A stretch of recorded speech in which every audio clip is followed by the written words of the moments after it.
The twin moons hung over the alien sky, painting the land in silver light.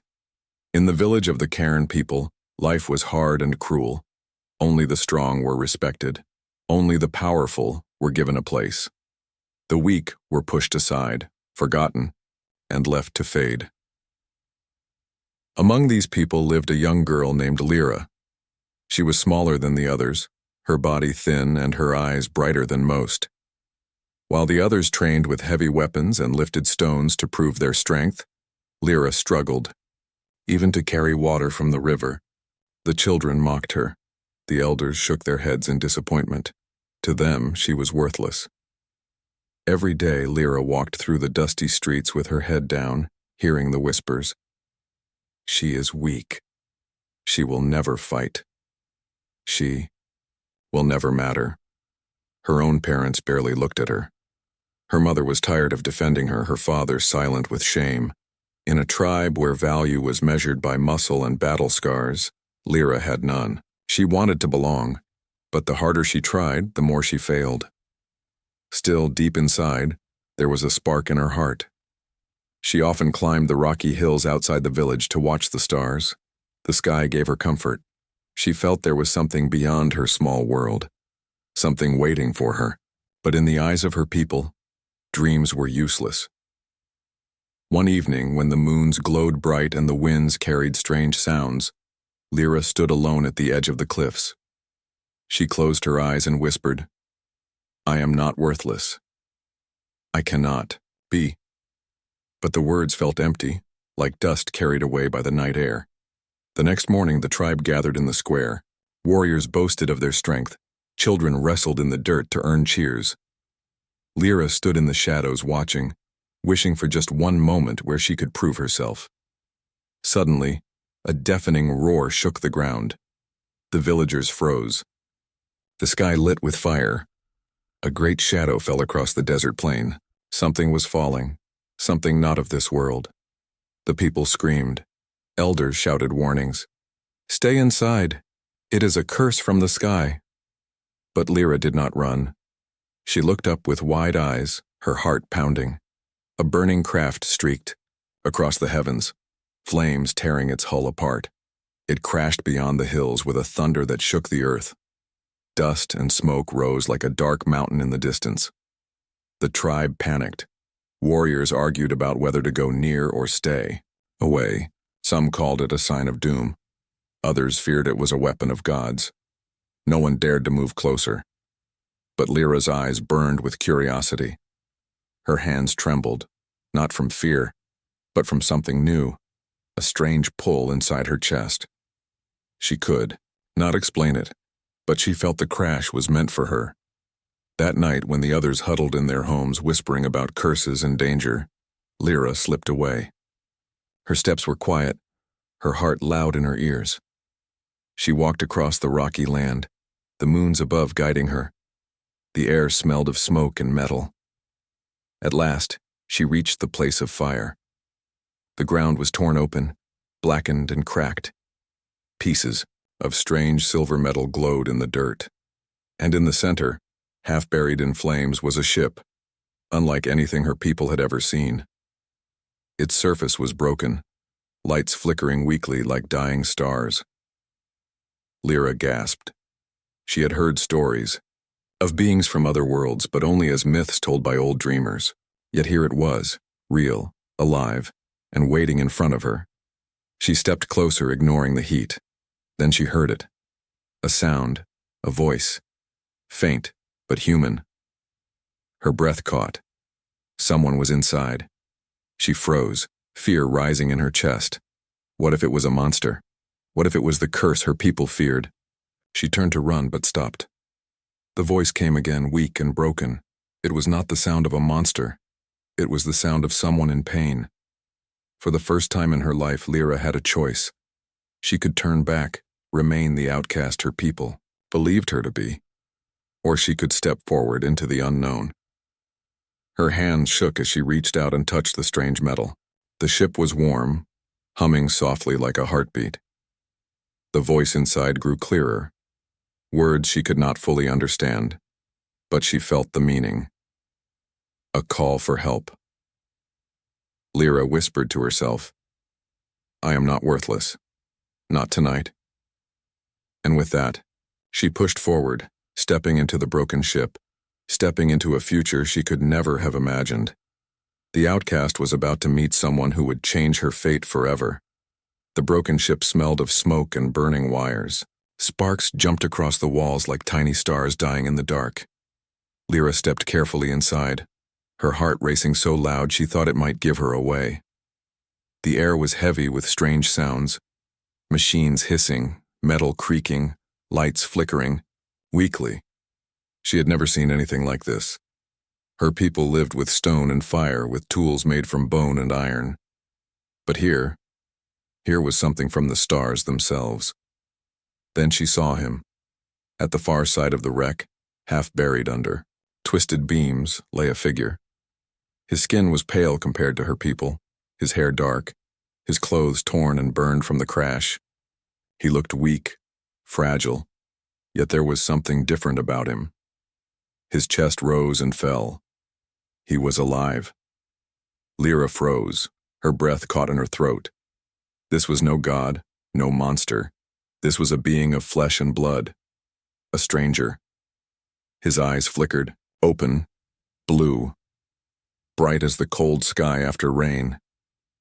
He stared at her, confused, in pain, but not afraid.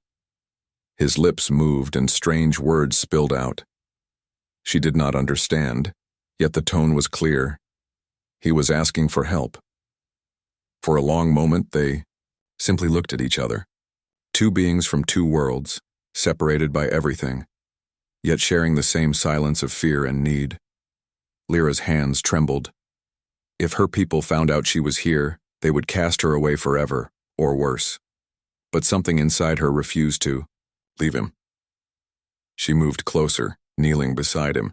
The man tried to lift the beam that pinned him, but his strength failed. Lyra pressed her hands against the metal. It was heavier than stone, but she pushed, gritting her teeth. Slowly, painfully, the beam rolled off, crashing against the floor. The man coughed, his body shaking, then whispered more words. This time, Lyra caught a name. Auric. She pointed to herself, her voice soft. Lyra. He looked at her with tired eyes, and though they shared no language, there was a spark of understanding. Two names exchanged like a fragile bridge between stars. Auric tried to sit up, but his leg was injured, twisted from the crash. Lyra looked around and found a piece of cloth torn from his suit. Carefully, clumsily, she wrapped it around his leg. He winced, but gave a faint smile as if to say thank you. Hours passed in silence. Lyra explored the broken ship, curious about everything. Strange lights blinked on panels. Wires glowed faintly, and objects she could not name were scattered across the floor. She touched nothing, but her eyes memorized everything. When she returned to Auric, he had pulled out a small device. He pressed a button and a blue light flickered above it, forming shapes, maps, and stars. Lyra gasped. She had never seen such magic. Auric pointed to one of the stars, then to himself. Then he pointed to her, to the ground, and made a falling motion with his hand. Slowly, she understood. He came from the stars. He had fallen here. Her heart pounded. She wanted to tell him everything, about her people, about how she was worthless in their eyes, but all she could do was listen and watch. And in that moment she realized something strange. This human did not see her as weak. He did not mock her or look away. He looked at her like she mattered. But outside the wreck, danger was growing. Voices echoed in the distance. Lyra's people had come, torches burning in the night. They shouted warnings, curses. Stay away from the fire of the sky. It will poison us all. Lyra's chest tightened. If they found Auric, they would kill him. To them, he was a threat, a curse. She turned, to him, placing her finger on her lips, a signal for silence. Auric understood. His hand gripped hers for a brief moment, his eyes full of trust. She felt her heart stir in a way she never had before. The voices grew louder, closer. Shadows moved across the broken hull. Lyra slipped outside, pressing herself against the rocks. She called to the others, pretending fear. "I saw the fire. It burns still. We must not go closer." The warriors muttered among themselves, nervous. The elders repeated the old tales. Curses, plagues, monsters from the stars. Fear controlled them, and slowly, they pulled back toward the village. Only when their lights vanished did Lyra breathe again. She returned to the wreck, her heart still racing. Auric was waiting, his face pale but calm. He touched his chest, then pointed at her, speaking softly. Though she could not understand his words, she felt the meaning. Gratitude. Trust. Hope. Lyra sat beside him, staring at the faint glow of his star maps. For the first time in her life, she did not feel like an outcast. She felt chosen to stand at the edge of something greater. Outside, the night winds carried the whispers of her people's fear. But inside the wreck, under the broken lights of a dying ship, two strangers shared a fragile bond.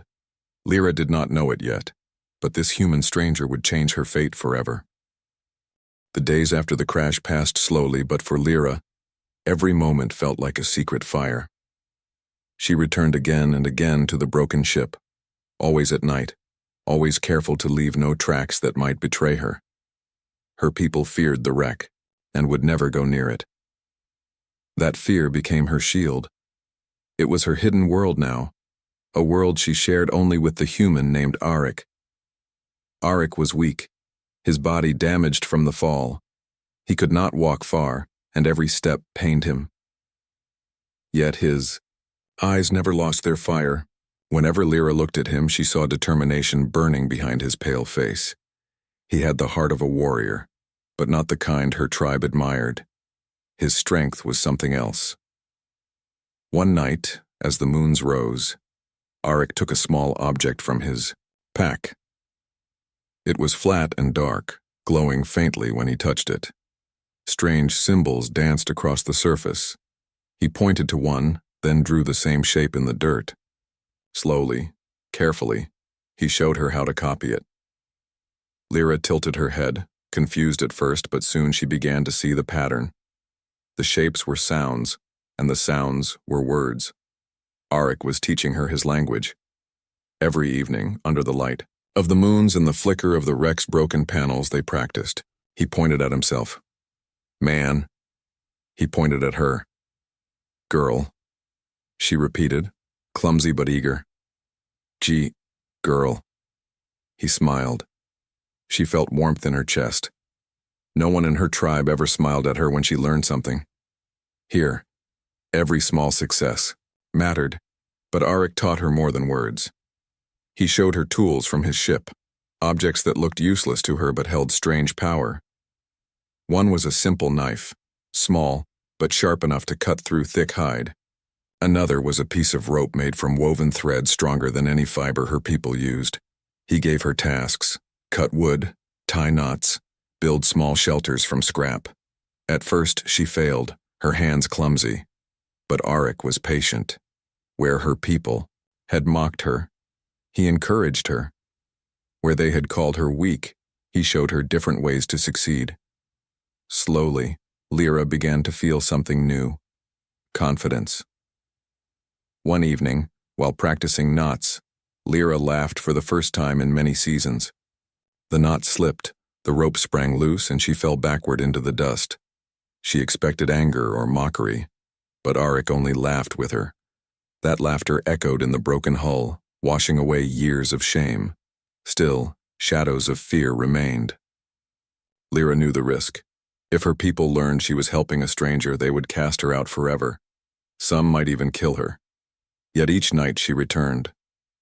Something inside her whispered that this was her true path, even if it was dangerous. One night, Auric showed her a map projected from his device. Stars glittered in the air like tiny suns. He pointed to a glowing crystal-shaped symbol on the map, then to his ship's broken core. He tried to explain using words and gestures. The ship needed power. The crystal was the key. Lyra understood only part of it, but she felt the weight of his meaning. If the ship was to fly again, they had to. Find this crystal. But the crystal was not near. It was said to rest in the ruins beyond the shadow caves, a place even her people feared. Stories spoke of beasts that hunted in silence and walls that swallowed sound and light. Only the strongest warriors dared to enter, and few returned. Fear clawed at her, but when she looked at Arik, she saw something else. Trust. He believed she could help him. For the first time in her life, someone believed in her. The next day, while the village trained in the square, Lyra tried to practice alone. She picked up a stick as if it were a spear and swung clumsily. The children laughed. "Look at her, she cannot even lift it right." Their voices stabbed like knives, but this time Lyra did not run. She remembered Arik's patient voice, his calm eyes. She ignored the mockery and kept swinging. Each strike was heavy, awkward, but stronger than the last. At night, when she returned to the wreck, Arik noticed her sore arms. He placed his hand on her shoulder and nodded with approval. She felt taller than she ever had before, but whispers spread in the village. Some had seen her footprints near the hills. Elders began to question, why does the outcast wander so often? What secrets does she hide? Lyra's heart pounded with fear. She knew discovery was close, and yet she could not stop. The lessons, the words, the small victories, these had become her lifeline.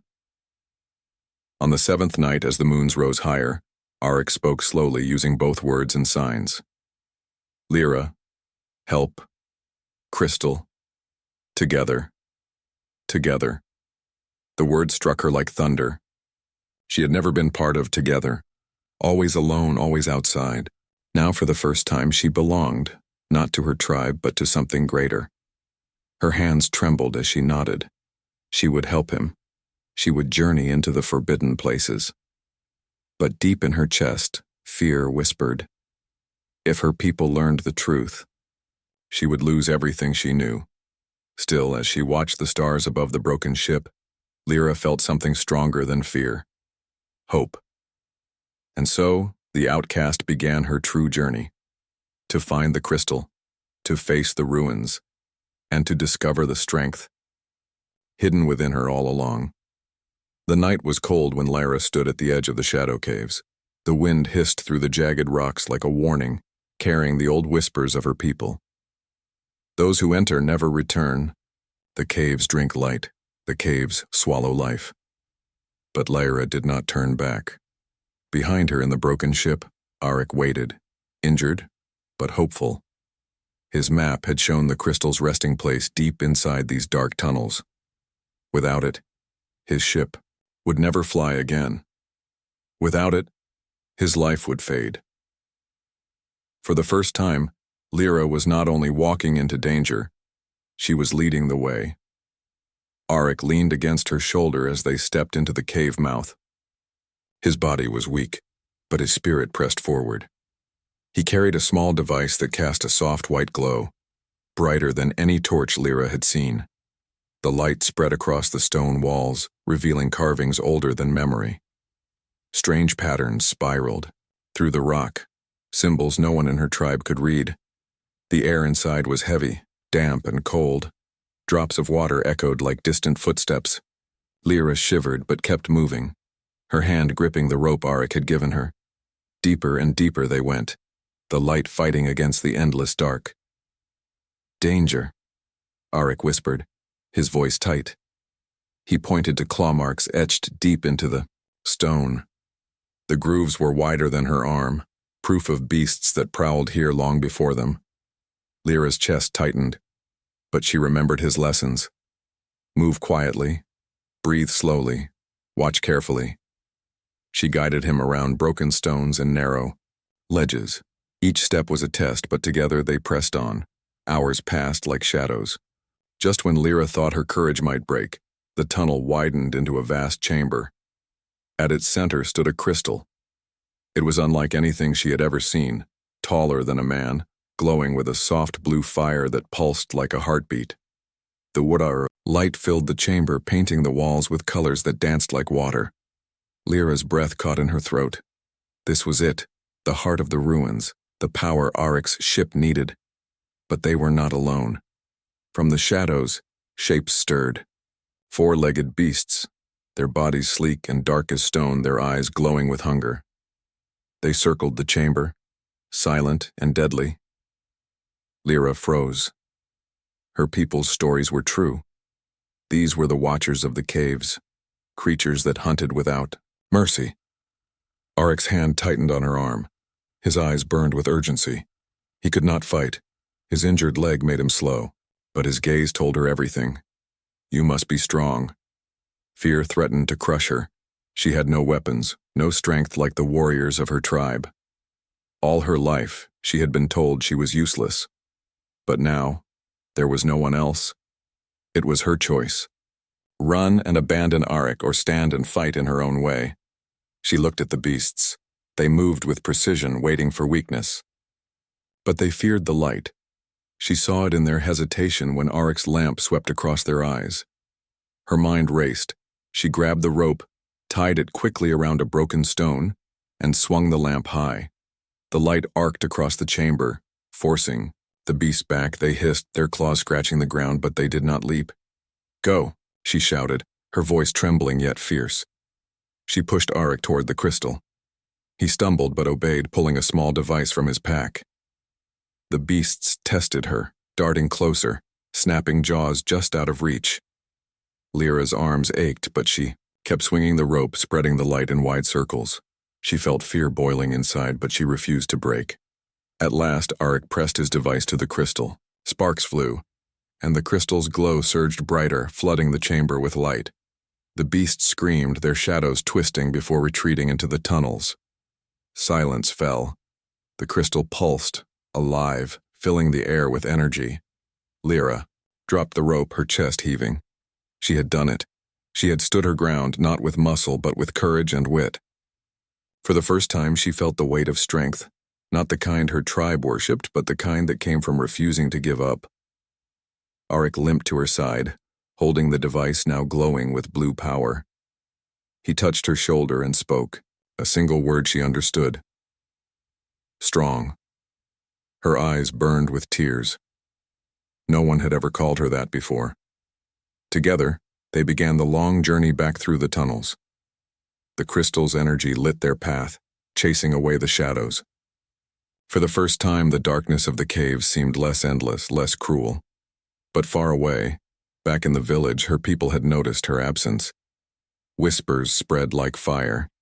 Some claimed the outcast had betrayed them, that she had touched the cursed fire of the sky. Others feared she had brought danger to their doors. When Lyra and Arik finally emerged into the night, the air felt sharp with more than cold. The stars above seemed to watch, silent and distant, as if knowing the storm that was about to come.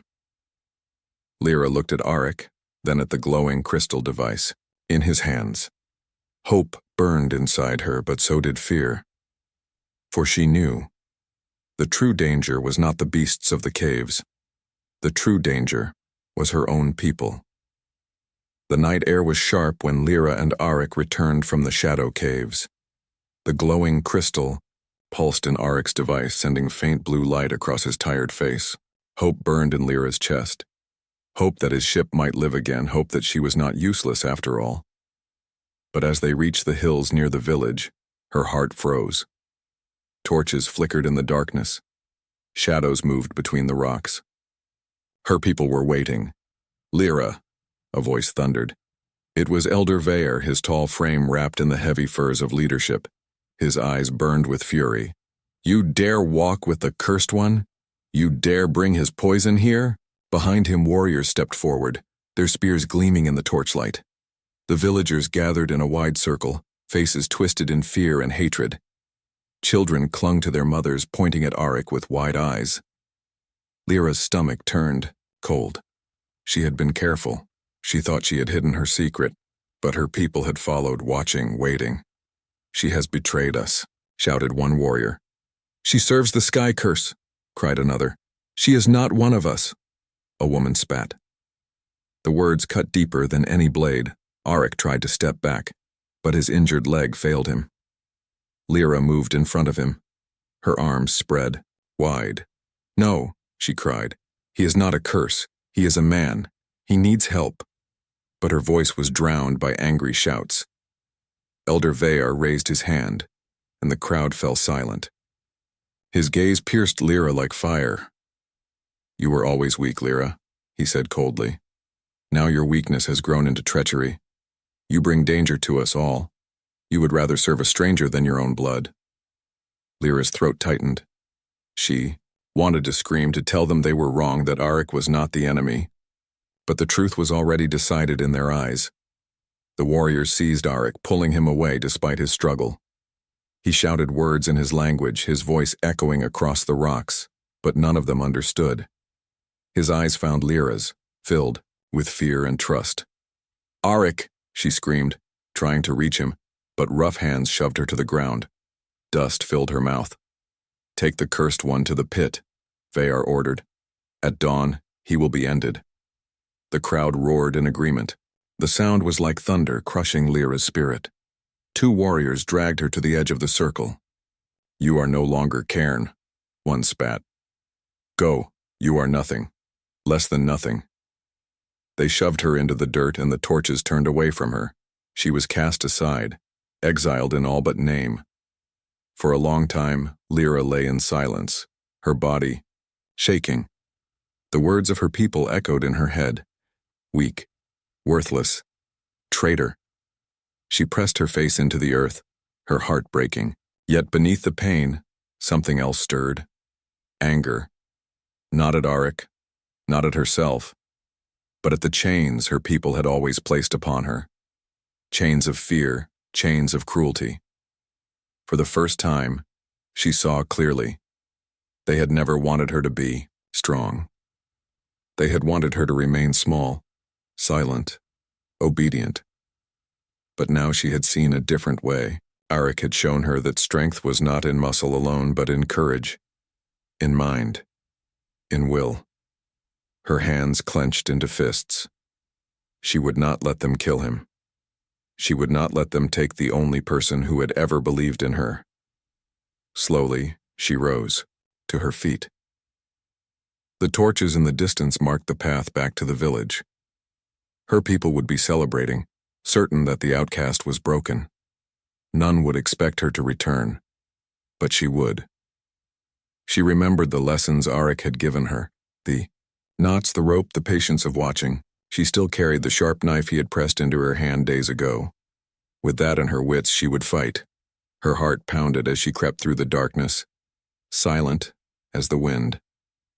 She reached the edge of the village and saw the pit where they had thrown Arik. Warriors guarded it, their eyes heavy with pride and wine. Arik sat in the shadows below, his wrists bound, his head bowed. Yet when he lifted his eyes and saw her shape in the dark, a faint smile touched his lips. Lyra's chest burned with both fear and determination. She whispered into the night, a promise only the stars could hear. "I will not fail you. Not again. Not ever." She slipped back into the shadows, mind racing with plans. The rescue would not be easy. If she was caught, her life would end beside his, but she no longer cared. For the first time, she was ready to stand against her own people. The outcast had nothing left to lose, except the one friend who had shown her she was worth something, and she would fight the whole tribe if she had to. The village was quiet beneath the twin moons, but it was the uneasy quiet of a hunter's breath before the strike. Fires still burned in the square, their smoke rising into the night. Warriors guarded the pit where Arik was held, their spears glinting, their laughter rough and cruel. They thought the danger was past. They thought the outcast was broken. But Lyra was not broken. From the shadows she moved like a whisper, every step measured. Her heart pounded so loudly she feared the guards might hear it. Yet her body stayed low, her breath steady. Arik had taught her patience, to watch before acting. Now those lessons were her only weapon. She crept to the edge of the pit. Below, Arik sat with his hands bound, his face pale but his eyes still burning with life. He saw her and lifted his head, a flicker of hope flashing across his tired features. Lyra's throat tightened. She could not speak, but her eyes said everything. "I came back for you." The guards paced above, careless in their confidence. One dozed against a stone wall, the other hummed softly to himself. Lyra's fingers touched the knife Auric had given her days ago. Its edge gleamed faintly in the moonlight. She waited, listened. When the dozing guard's head dropped fully, she moved. Quick as a shadow, she crept to the pit's side, cut the rope that held the ladder, and lowered it quietly down. Auric struggled to his feet, climbed weakly and reached the top with her help. His wrists were raw from the bonds, but she cut them free, her hands shaking. "Quiet," she whispered. Even though he could not understand the word, he nodded anyway. They slipped into the night, their bodies pressed against the huts, moving from shadow to shadow. For a moment, it seemed almost too easy. Hope bloomed in Lyra's chest, until a shout tore the air. "Escape!" The cursed one. "Flees!" The sleeping guard had woken. Torches flared, feet pounded. The village exploded into chaos. "Run!" Lyra hissed, pulling Auric's arm. He limped beside her, but together they raced toward the hills. Behind them, warriors shouted, their spears flashing in the torchlight. They did not make it far before the tribe surrounded them. A circle of fire, and steel closed in. Elder Vaer stepped forward, his face hard as stone. "Foolish girl," he said. "You shame us again. This ends now." The warriors raised their spears. Lyra's body shook, but she stood in front of Auric, knife in hand. She was small against the wall of warriors, yet her voice did not break. "You call me weak," she said, her words trembling but clear. "But I am the one who faced the caves. I am the one who stood against the Watchers, not you. Me." Gasps rippled through the crowd. They had not known. They had thought the caves untouchable, death itself. "She lies," Vaer snapped, though doubt flickered in his eyes. Auric stepped forward, his body weak, but his voice steady. He spoke in his own language, pointing to Lyra, to the sky, to himself. Though they did not understand his words, his meaning was clear. "She is brave. She saved me. She matters." The villagers murmured, unease growing. For the first time they looked at Lyra not with contempt but with uncertainty. Vaer's fury blazed. "Enough." He raised his staff. "Strength is all that matters. She is still nothing. And tonight, both will die." The circle tightened. Warriors advanced. Lyra's heart raced. She knew they could not win in battle, not with Auric injured, not against the entire tribe. She thought of the crystal in Auric's pack glowing with quiet power. If they could just reach the ship, there was a chance. Her eyes darted to the torches. Fire. Light. Just like in the caves, an idea struck her. She grabbed a burning torch from the nearest warrior, swung it wide, and hurled it into a hut's thatched roof. Flames leapt high, smoke twisting into the sky. The crowd cried out in shock, rushing to save their homes. In the chaos, Lyra pulled Auric through the gap, her knife cutting through the grasping hands. They stumbled into the night, hearts racing, the village burning behind them. They did not stop until they reached the wreck. The ship loomed in the moonlight, broken but alive. Auric fell against its hull, panting, then pulled the crystal device from his pack. His hand shook, but determination drove him. He fitted it into the ship's core. The wreck shuddered. Lights flared. The hum of life returned. For the first time since the crash, the ship breathed again. But the tribe was close. Their voices carried on the wind. Lyra looked at Auric, at the ship, at the hills glowing with fire from her people's torches. This was the moment of choice. She could flee with Auric, leave behind the tribe that had hated her and fly into the unknown. Or she could stay, stand her ground, and show her people what true strength meant, even if it cost her everything. Her heart pounded. Fear clawed at her, but something stronger rose above it. Courage. She had been an outcast all her life, but tonight she would decide her own fate. The night was alive with fire. Behind the hills, the village burned where Lyra's torch had started chaos. Shouts rose like thunder, and the glow of torches drew closer, a wave of fury rushing toward the broken ship. Arik worked quickly, his hands trembling as he fitted the crystal deeper into the ship's core. Sparks leapt across the metal. The ship's lights flickered, weak but growing, like a dying heart finding its beat again. Time, Arik gasped, glancing at her. We need time. But time was the one thing they did not have. Lyra stood at the entrance, knife in hand, staring out at the oncoming torches.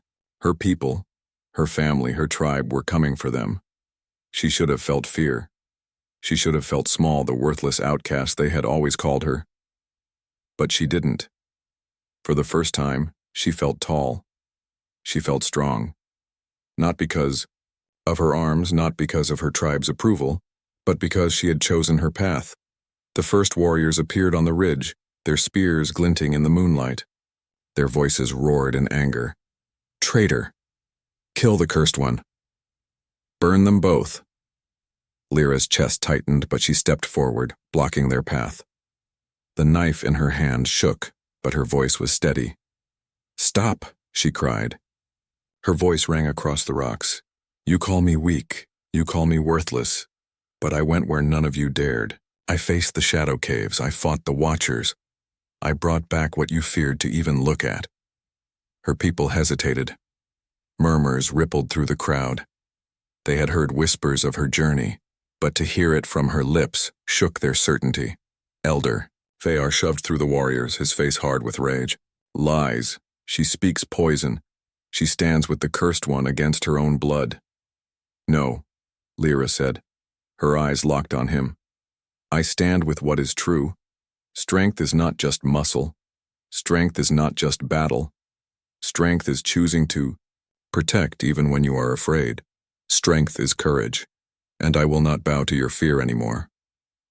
The warriors faltered.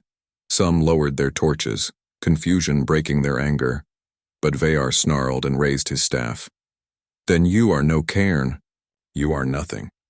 He charged forward, his staff swinging. Lyra braced, knife ready, her heart pounding. She was no warrior, but she remembered Arik's lessons. Move smart. Use what you have. At the last second, she dodged. Vayar's staff struck the ground with a crack. Dust rose. Lyra darted behind him, slicing through the rope that held one of the tribe's heavy banners. The fabric fell, smothering his torch. The flames died, leaving only darkness where he stood. Gasps filled the air. Vayar stumbled, tangled, roaring in fury. Lyra's people stared, not at their elder, but at her, the outcast who had defied him and still stood. Behind her, the ship's engines rumbled, louder now, alive with power. Blue light spilled from its core, bathing the rocks in otherworldly glow. Arik's voice rang out from the wreck. Lyra, now! She turned.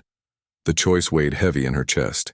She could leave with Arik, fly into the stars and never look back. Or she could stay, face the tribe that had cast her aside and show them what true strength meant. Her gaze swept over the crowd. She saw the fear in their eyes. She saw the doubt, the cracks in their faith. And for the first time she realized they were weaker than she was. Not in body, but in spirit. They were bound by fear. She was free. She stepped onto a rock, her voice carrying above the shouts. I am Lyra, she declared. I was your outcast, I was your shadow. But I am not worthless, not anymore. If you want to kill me, then do it. But know this, strength is more than fear, more than cruelty. I have found it, and one day you will see it too. Silence fell. The torches flickered. Warriors shifted uneasily. None moved forward. Behind her, the ship's ramp opened with a hiss. Arik stood there, reaching out his hand. His eyes told her everything. Come. The stars are waiting. Tears stung her eyes. She looked one last time at her people, the ones who had cast her aside, the ones who would never understand. Then she turned and took Arik's hand. The ramp closed. The engines roared. Dust and fire blasted across the rocks as the ship rose into the sky. The tribe fell to their knees, shielding their faces, watching as the cursed one and the outcast vanished into the heavens. Inside, Lyra stood at the window, staring down at the shrinking world she had once called home. Her heart ached, but it was not sorrow. It was freedom. Arik touched her shoulder, smiling faintly. "Strong," he said again. She smiled back. For the first time, she believed it. The stars stretched before them, endless and waiting. And as the ship carried them into the unknown, Lyra whispered to herself, "I was never worthless. I was only waiting for my chance to shine." And so, the outcast became something more. Not just a survivor, not just a wanderer, but a girl who found her worth among the stars.